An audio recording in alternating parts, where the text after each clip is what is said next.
You told a story this morning. It was Andrew Luck. You had played for the Indianapolis Colts.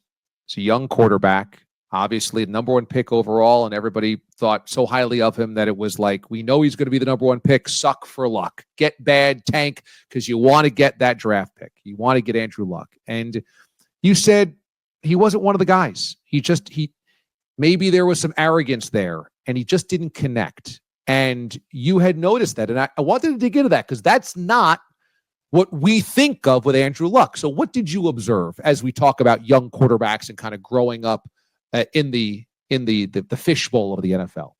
Yeah, he was just he kept to himself. He's one of those guys. He's already a private guy, right? Doesn't have the social medias and things of that nature, and that's all cool. But when you're in the locker room, there's just there's a bond that has to sort of be in place in order to have great teams. Not everybody has to be best friends. We don't always have to hang out with each other, holidays and after games, and you don't always connect that deeply. But in the locker room, man, you're able to share a conversation. You're able to, break bread. And, in the beginning, it was just like you couldn't get that, with Andrew. When I was in Seattle, Russ, Romo in Dallas was super cool. Big time quarterbacks. And it just didn't have that sort of vibe in the beginning, with Andrew. But, we talked about the game, having the space where it can hum you a little bit. And even sharing numbers and stuff like that. It was and it was different.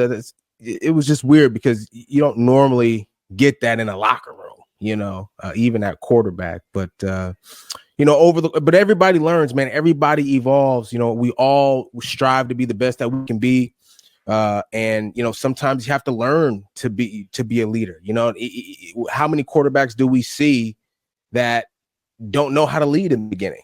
They're just so singularly focused on being great, and they forget, man, I'm the quarterback. I have to, I'm like second to the coach almost. And so I think there's a little bit of space for that when it came to Andrew as well. And you had noted that it was an injury that changed Andrew Luck dramatically from what you saw. And I think this is important for me to know, for me to understand, and for our audience and NFL fans in general. We think leadership is born. You have it in high school. You have it in college. When you get drafted, you have leadership, and you're just supposed to be a leader. And what you observed was Andrew Luck didn't have that until he was humbled by the game. And then he grew into it and he became an awesome leader. What was that transition that you observed? Well, I use my own experience, and that's where I was able to notice it, because for me, growing up as an athlete and being really good and, and talking trash and being really cocky and things of that nature. And then I was hurt immediately. I got an injury immediately as a true freshman. I was 17 years old. And it was so significant, the injury, Dame, that after getting an MRI, after talking to the surgeon, he's like, look, I can repair this injury, but I can't guarantee you're ever going to be able to play football again because of the significance of the injury and where it's located and what you do as a football player, as a running back. All right. Mm-hmm. And I'd never heard anything like that. First of all, I've never even been injured before. I've never spoken to a surgeon before. I've never had surgery before. I didn't know anything about this. I'm turbo. I'm invincible. Mm-hmm. I'm Superman, and in those moments of going through surgery and rehab, and I'm just like, man, like I've got to have a better mindset. If I recover from this, or when I recover from this and get back onto the field, like I'm going to be different from a personality standpoint. I'm going to appreciate the game more. I'm going to appreciate the people around me more, my teammates. And so that happens. That can happen for you when you get injured. I believe it's happened with Kyler Murray. And that's why we see a difference in him. That was part of our discussion this morning. His body language is different. His leadership is different. His press conferences are different.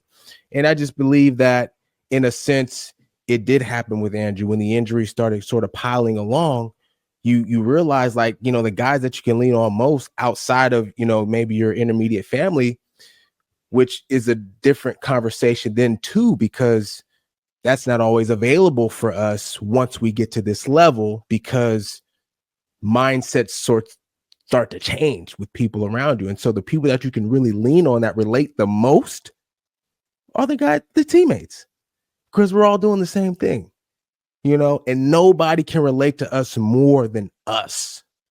And I think there's a space that once he recovered, there was some realization there, and it just built a closer bond with guys in the locker room.